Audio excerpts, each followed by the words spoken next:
Hi there, Pre-Calc students. It's time for another chapter of online lessons. This is one of our big focuses in this class is trigonometry, and we start with chapter 5 on just that topic. So this first lesson, angles and degree measure, you already know some of these things, but there'll be a couple new ideas here. First of all, we talk about something called the standard position of a triangle, or of an angle, excuse me.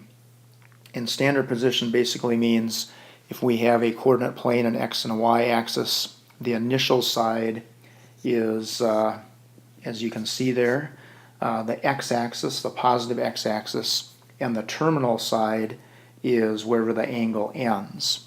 And of course this angle might go in this direction or it might go in the other direction. But standard position is kind of a big deal. We'll almost always, when we talk about circle trigonometry especially, our angle will be in this standard position. So initial side, the x-axis, terminal side is where that angle ends up to be. Alright, one thing we're going to work on in this lesson is converting between degrees, and this is maybe a little bit different format than you're used to seeing in this kind of degree measure. And we call this degrees, minutes, and seconds. If you've looked at longitude and latitude type things, you would see that. But we'll also use it for some navigational things, and mainly just to give you a better feel for how to convert between these and the more familiar decimal degrees. So a couple of key things to remember. The minutes here, in order to get to a degree, there are 60 minutes in 1 degree. And there are 60 seconds in a minute, as you probably know from time. So what we'd like to do is see if we could convert this, which is in DMS, we call it degrees, minutes, seconds, back to decimal degrees. And so the way we're going to do that is, of course, we start with the number of degrees we have. And then oh hi Puma, here's my cat here helping me record this lesson. And there's 25 minutes, but what fraction of a degree is that? Well, that would be 25/60ths, since there's 60 minutes in a degree. And then I'm going to add on to that my 32 seconds. This is a little tricky.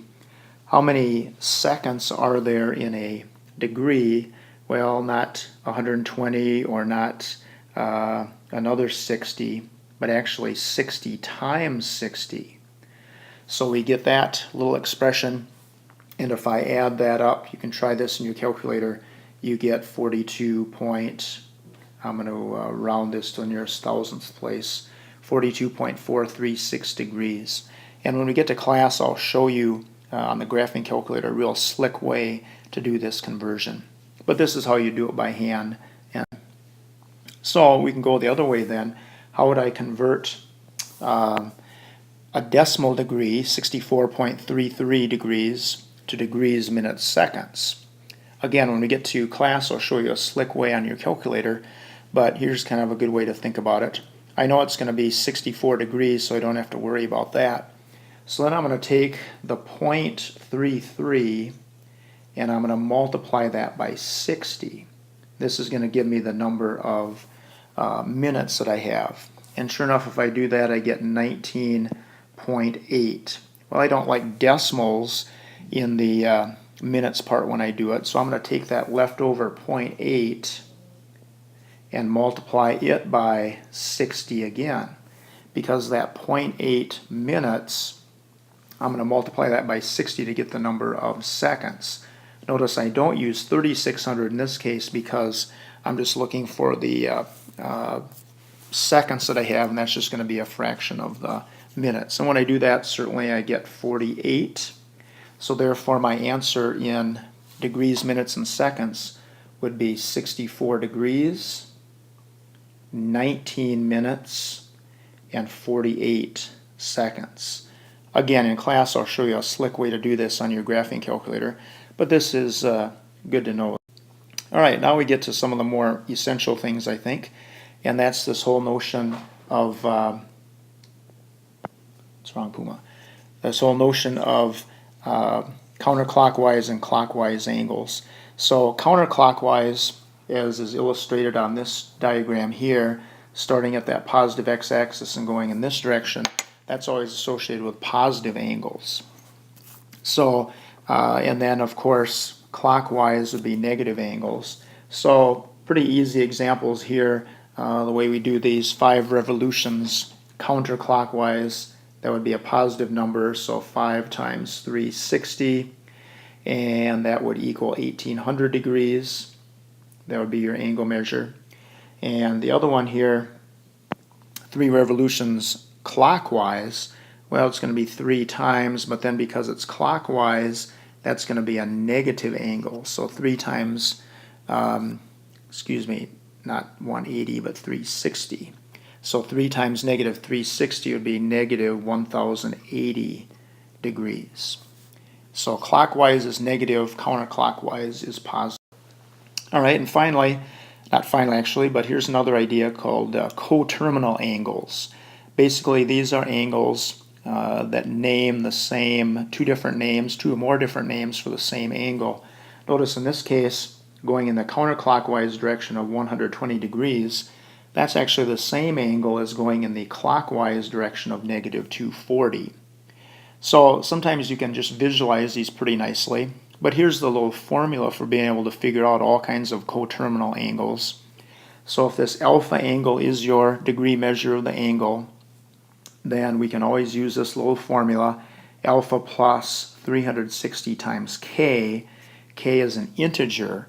That'll give me any other angle that's coterminal with the one we're given there.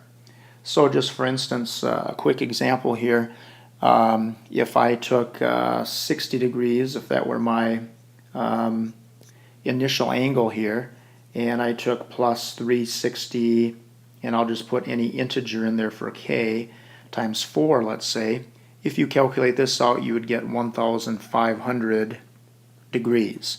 And that would be coterminal with a 60-degree angle. In other words, if you counted that out, you would see that 1,500 degrees would end up at the same spot where 60 degrees does. And I could try another example negative-wise. Let's just take 60 degrees, and this time let's take 360 times negative 6. And if you figure that out, that's going to be negative 2,100 degrees. That would also be a coterminal angle with 60 degrees. All right, last slide here, and this is, I think, perhaps the most important, this notion of what we call a reference angle. And a reference angle, there's really 2 key parts about it. It has to be an acute angle, and acute angles, remember, are less than 90 degrees. And it also has to be measured from the x-axis, So here you can see the example over here, the 115-degree angle. The reference angle is actually just right in here. And so that reference angle, you can see, would be 180 minus 115. So that would be a 65-degree reference angle. Not measured in here. That's what is a tendency to happen sometimes, but it's always measured from the x-axis. Here's some other examples over here where this beta is always the reference angle. So when we get to quadrant 3, it's going to be right in the midst of another angle there. When we get to quadrant 4, it won't even really be a part of the angle. Let's just do a couple quick examples here for reference angles. What about 260 degrees for a reference angle? Well, if I sketch that out, I'm going to start here in this standard position. 260 is going to be almost all the way down here, so it's going to get to be right there. Now, one might think that this, which should only be 10 degrees, should be my reference angle. But remember that the reference angle always has to be measured from the x-axis. So in this case, my reference angle is just right here. And sure enough, that's going to be 80 degrees. 80 degrees. All right, let's try another one here. What about 290 degrees? What's that reference angle? Make my little sketch here, start here. This is going past 270, so it's going to end up right here. Again, don't be tempted to use this as the reference angle. And you can't go all the way back here because that's greater than 90. So my reference angle in this case is going to be right in here. Notice it's not really a part of the angle even, but based on the definition, that's what it would be. And so in this case, that's going to be 70 degrees. And a couple ways to do that. 360 minus 290 would give you that, or if you just kind of think about it a bit, that would tell you what it should be. And last example here, let's try 110. That's sort of similar to the one picture we have up there. 110 starts here, a little ways past 90, gets you right about there. Once again, you can't use this. You have to measure it from the x-axis. It has to be less than 90. So sure enough, in this case, it's going to be, once again, let me get the right color here. Once again, that's going to be a 70-degree reference angle. Reference angles are really important, not just in this lesson, but when we do some other trigonometric stuff later on. All right, so thanks a lot here. Thanks to my trusted assistant Puma, who's trying to bite me right now. And thanks for listening, guys. We'll see you in class.